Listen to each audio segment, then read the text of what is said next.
ನಮ್ಮ ಜೀವನದಲ್ಲಿ ಭಕ್ತಿ ಮತ್ತು ಶ್ರದ್ಧೆ ಬಹಳ ಮಹತ್ವದ್ದು.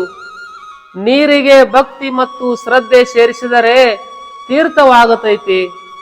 ಹಾಲಿಗೆ ಭಕ್ತಿ ಮತ್ತು ಶ್ರದ್ಧೆ ಸೇರಿಸಿದರೆ ಅಭಿಷೇಕವಾಗುತ್ತೈತಿ. ಆಹಾರಕ್ಕೆ ಭಕ್ತಿ ಮತ್ತು ಶ್ರದ್ಧೆ ಸೇರಿಸಿದರೆ ಪ್ರಸಾದವಾಗುತ್ತೈತಿ. ನಾವು ಆಡುವ ಮಾತಿಗೆ ಭಕ್ತಿ ಮತ್ತು ಶ್ರದ್ಧೆ ಸೇರಿಸಿದರೆ ಕೀರ್ತನವಾಗುತ್ತೈತಿ. ನಾವು ಬದುಕುವ ಜೀವನಕ್ಕೆ ಭಕ್ತಿ ಮತ್ತು ಶ್ರದ್ಧೆ ಸೇರಿಸಿದರೆ ಜೀವನ ಪಾವನವಾಗುತ್ತೈತಿ. ಅಣ್ಣ ಬಸವಣ್ಣನವರು ಹೇಳ್ತಾರು, ನಾದಪ್ರಿಯ ಶಿವನೆಂದರೆ ನಾದಪ್ರಿಯ ಶಿವನಲ್ಲವಯ್ಯ, ವೇದಪ್ರಿಯ ಶಿವನೆಂದರು ವೇದಪ್ರಿಯ ಶಿವನಲ್ಲವಯ್ಯ.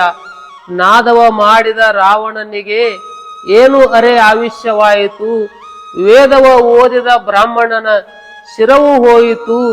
ನಾದಪ್ರಿಯನೂ ಅಲ್ಲ, ವೇದಪ್ರಿಯನೂ ಅಲ್ಲ, ಭಕ್ತಿ ಪ್ರಿಯ ನಮ್ಮ ಕೂಡಲ ಸಂಗಮ ದೇವ. ಜ್ಞಾನೇಶ್ವರ ಮಹಾರಾಜರು ಹೇಳ್ತಾರ, ಭಾವೇ ವಿನ ಭಕ್ತಿ, ಭಕ್ತಿ ವಿನ ಮುಕ್ತಿ, ಭಳೆ ವಿನ ಶಕ್ತಿ, ಬೋಲು ನಯೆ. ಜಯ ಜಯ ರಾಮಕೃಷ್ಣ ಹರಿ.